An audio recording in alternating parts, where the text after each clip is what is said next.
Comment vendre du rêve? C'est simple. Dites à quel point votre solution est miraculeuse. L'enfant va désormais apprendre sans effort, sans motivation, sans aide de votre part. C'est facile, c'est beau.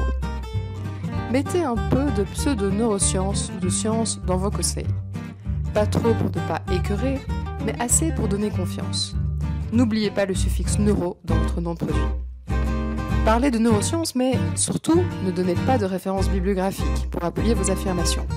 Car ce simple travail de recherche demande trop de temps, d'efforts, puis au fait, ah zut, il n'y avait de toute façon pas d'études scientifiques pour appuyer vos dires. Pire, des études scientifiques existent, mais elles infirment ce que vous dites. Quelqu'un a dit neuromythe? Chut! Parlez pour parler, beaucoup, sans donner vraiment de conseils concrets pour aider le parent. Il doit être capable de lire entre les lignes et d'imaginer la solution seul. Si vraiment il ne s'en sort pas, proposez de l'aide à domicile. Votre produit vend du rêve, le prix de votre produit est à la hauteur de ce rêve. Salut les parents! Alors, j'ai fait cette petite vidéo un peu amusante, enfin je me suis amusée, même si je ne suis pas pro dans les effets spéciaux. Et j'ai fait cette vidéo spécifiquement pour vous, parce que je vais vous montrer, je vais vous expliquer comment vous pouvez reconnaître une vraie stratégie d'apprentissage. Et voilà, et peut-être passer au travers les mailles du filet marketing. C'est Sarah Carpentier du blog Des outils pour apprendre. À tout de suite! Alors évidemment, le soutien scolaire, c'est devenu un marché, c'est devenu un business, florissant d'ailleurs, c'est devenu un véritable marketing, et on s'est rendu compte en fait simplement que d'instinct, la nature humaine est attirée vers des explications sur le fonctionnement du cerveau qui souvent sont des explications réductives et qui font appel vraiment à l'intuition, à la familiarité dans un domaine plutôt que réellement à la logique, voire à l'expérience.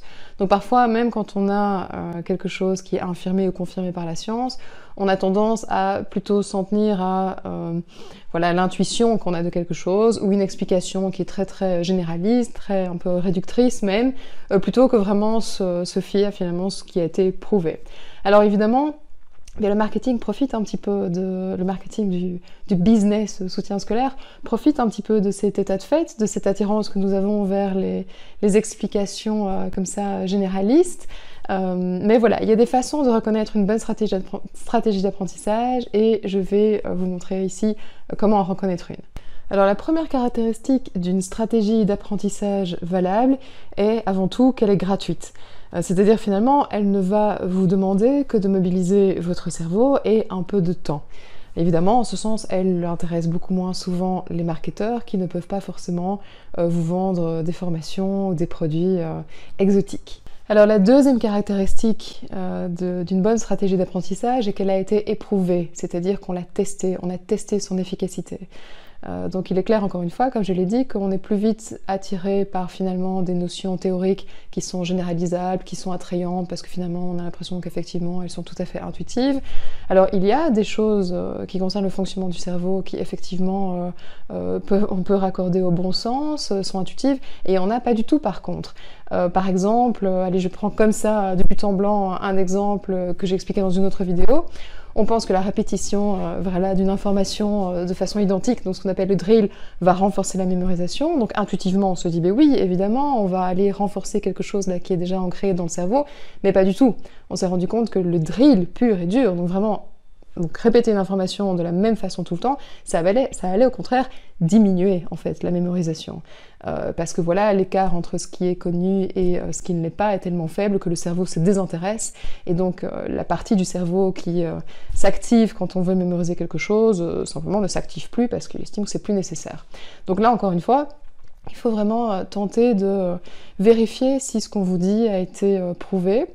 Et alors, quand on regarde Internet, on ne compte plus le nombre d'articles qui ne citent même pas la bibliographie, simplement parce que effectivement, c'est un travail de recherche, hein, il faut dire ce qui est. C'est un travail. Alors déjà, même quand on a travaillé dans ce domaine, voilà, ça prend du temps de lire un article scientifique, surtout que c'est une lecture qui est exigeante. Ce sont des termes techniques en anglais, ce sont des résultats d'expérience, donc parfois il faut relire une dizaine de fois l'expérience pour essayer de comprendre. Mais finalement, est-ce qu'il n'y avait pas des biais vérifié, est-ce que tout a été bien fait, est-ce que la méthodologie était correcte. Donc ça demande un travail que très peu finalement veulent fournir. Alors il y en a même qui ne savent pas où aller trouver les sources, donc qui affirment des choses sans vraiment savoir si ce qu'ils affirment est correct ou pas. Et alors à côté de ça, maintenant, vous en avez qui simplement préfèrent de ne pas faire la recherche, parce que simplement, quelque part, ils se disent bien que s'ils cherchent un peu trop, ils vont peut-être trouver des choses qui infirment ce qu'ils disent.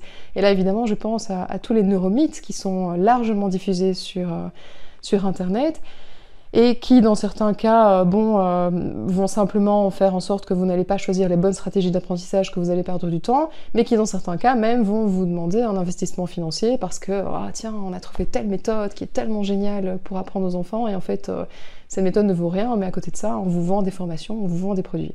Donc attention, vérifiez toujours quand vous avez un article, est-ce qu'il y a au moins une bibliographie?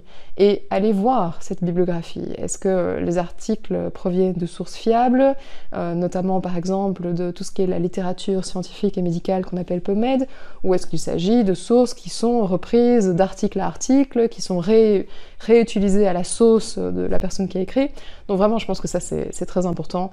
Il faut que la personne qui a écrit ait fait cet effort de faire les recherches, de confirmer ce qu'il a appris ou de simplement confirmer ce qu'il pense.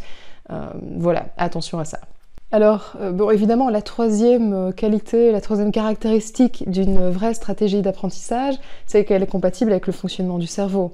Donc parfois, on entend certaines idées, telles que, je reviens au neuromythe, donc cerveau droit, cerveau gauche, qui vous présentent des idées qui sont complètement contradictoires avec la façon dont fonctionne le cerveau, à savoir que les deux hémisphères ne fonctionnent pas de façon distincte, mais en collaboration.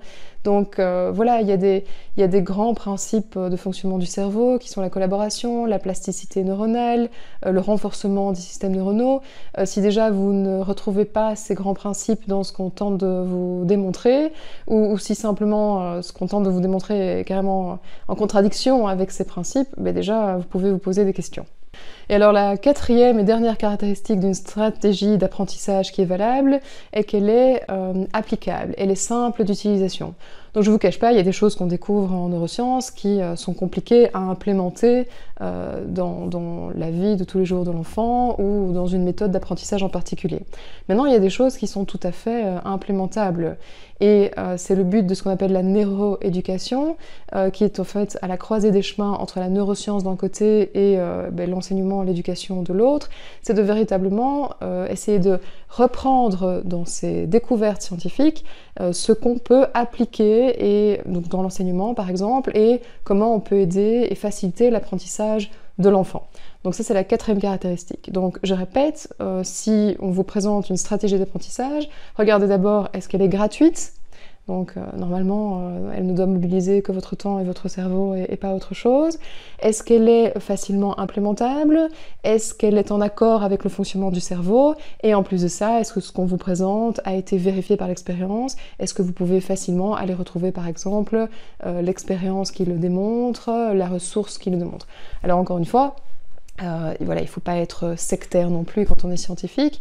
Il y a des choses qu'on nous présente qui n'ont peut-être pas encore été vérifiées par la science simplement parce qu'on n'a pas de méthodologie suffisamment valable que pour le tester. Donc il faut rester ouvert d'esprit, il faut essayer de comprendre est-ce qu'il y a une façon de le tester.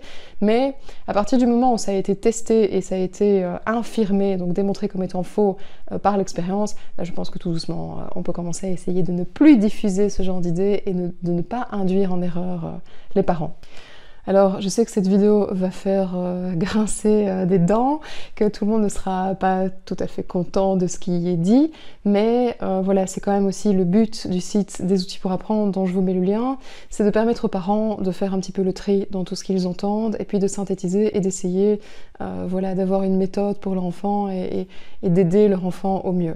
Donc voilà, il est clair que je sais que je déçois parfois parce que, encore une fois, c'est le bon sens de dire attention, votre enfant doit dormir correctement et pourquoi il doit s'aérer et pourquoi il doit se tester souvent. Donc il y a beaucoup de choses évidemment qui sont dites, qui en fait font appel simplement au bon sens et qui sont tout à fait faciles d'application et qui, voilà, au contraire de certaines méthodes, ne sont pas très exotiques en soi.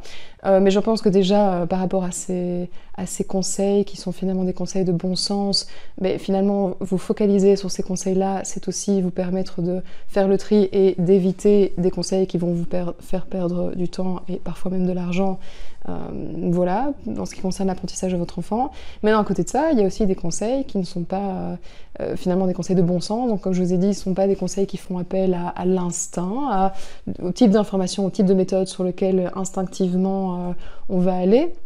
Donc par exemple, le fait de ne pas répéter l'information tout à fait de la même façon, le fait de comprendre qu'à un certain âge, son enfant peut manquer d'attention et pourquoi et comment l'aider.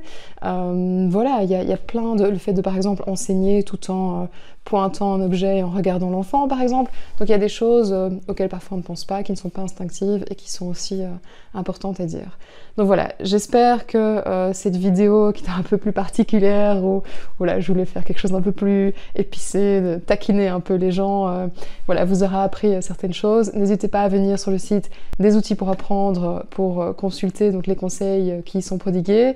N'hésitez pas non plus à vous abonner à la chaîne YouTube pour être mis au courant des prochaines vidéos. Voilà, j'espère que vous arriverez à faire votre chemin à travers ce labyrinthe de ce qu'on vous présente au niveau des pédagogies et de l'apprentissage et que vous pourrez aider efficacement votre enfant. C'est Sarah Carpentier du blog des outils pour apprendre. À la prochaine!